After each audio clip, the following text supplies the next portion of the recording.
Steve, Pittsburgh, Pennsylvania, the great Sirius satellite. Go. Hey, Mark, thanks for taking my call. I'll keep it brief.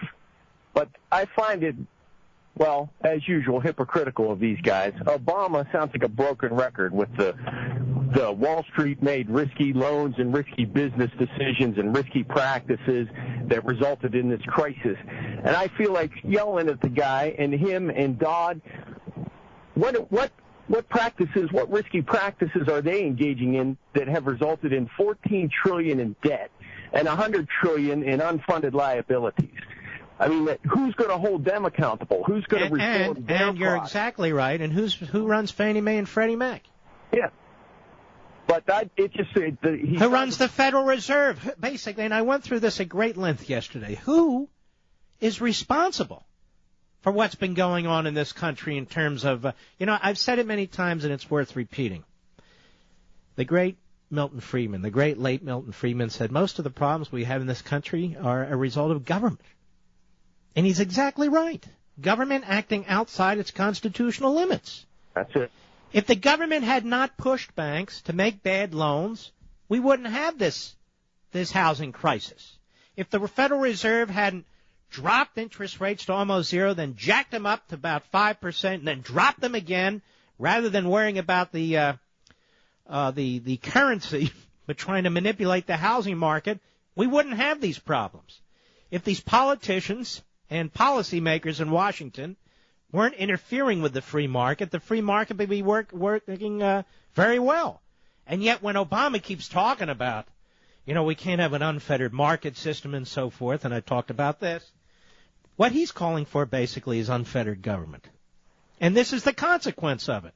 A guy with a little soup company, he's worried about the salt content. Federal government does have an authority to get involved in his recipe. Thank you for your call. Meanwhile, Obama is very concerned about something. You know what it is?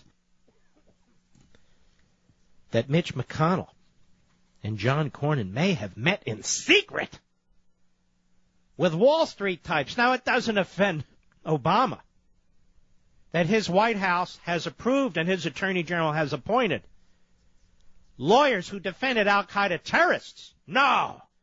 He's concerned that these senators met with Wall Street executives. They're not allowed to do that, are they? This is from his weekly address.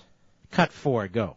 Just the other day, in fact, the leader of the Senate Republicans and the chair of the Republican Senate Campaign Committee met with 24 top Wall Street executives to talk about how to block progress on this issue.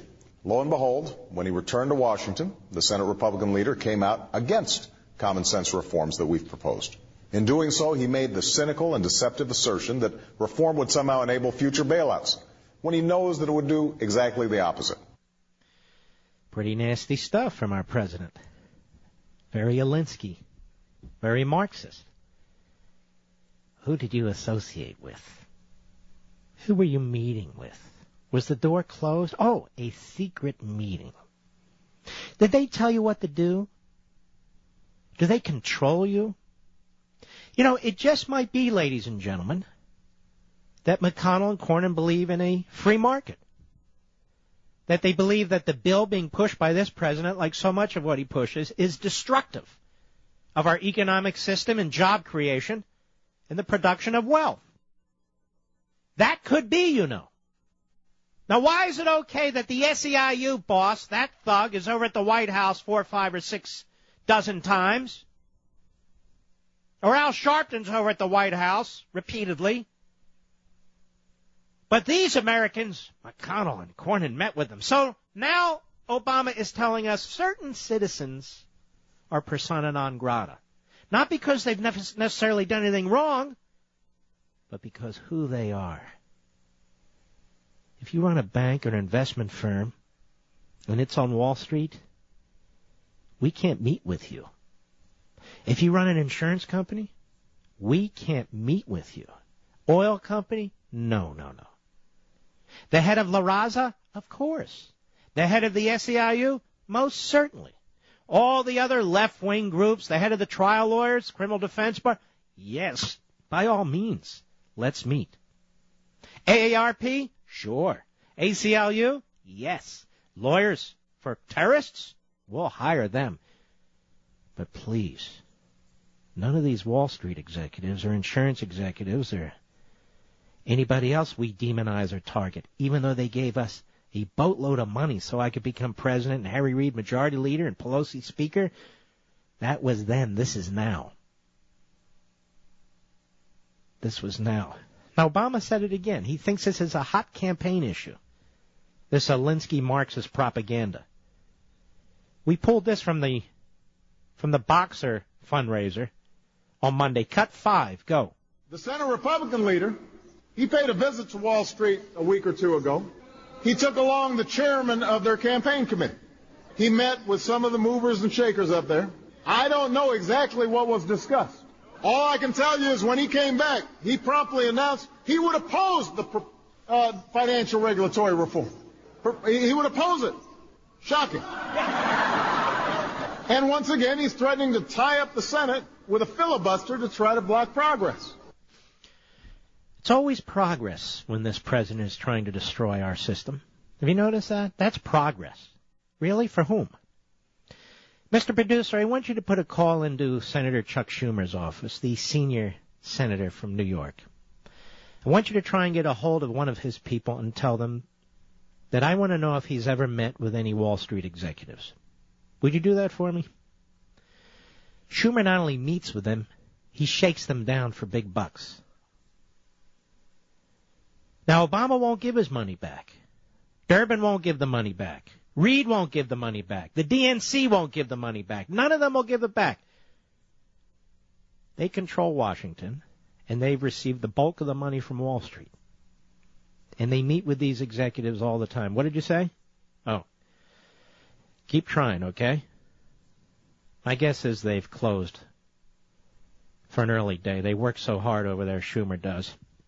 He's got to figure out the next soundbite for his next press event.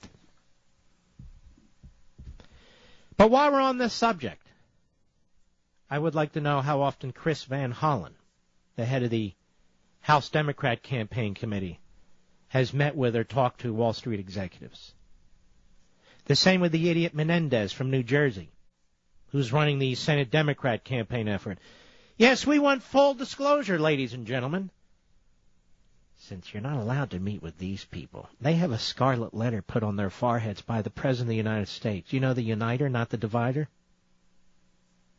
This is how they demonize. This is how they smear, ladies and gentlemen, and we're not going to put up with it.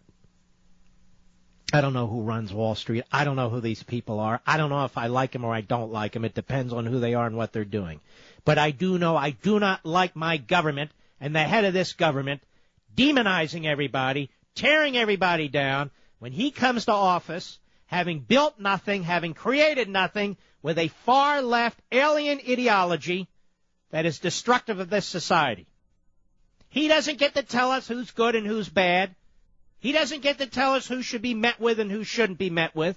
He doesn't get to tell us who can follow the American dream and who can't. Damn it, he's the President of the United States. He's not in charge of our lives. He has a constitutional responsibility, nothing more, nothing less. He is not a dictator, even though he acts like one, and sounds like one, and thinks like one. There, I said it.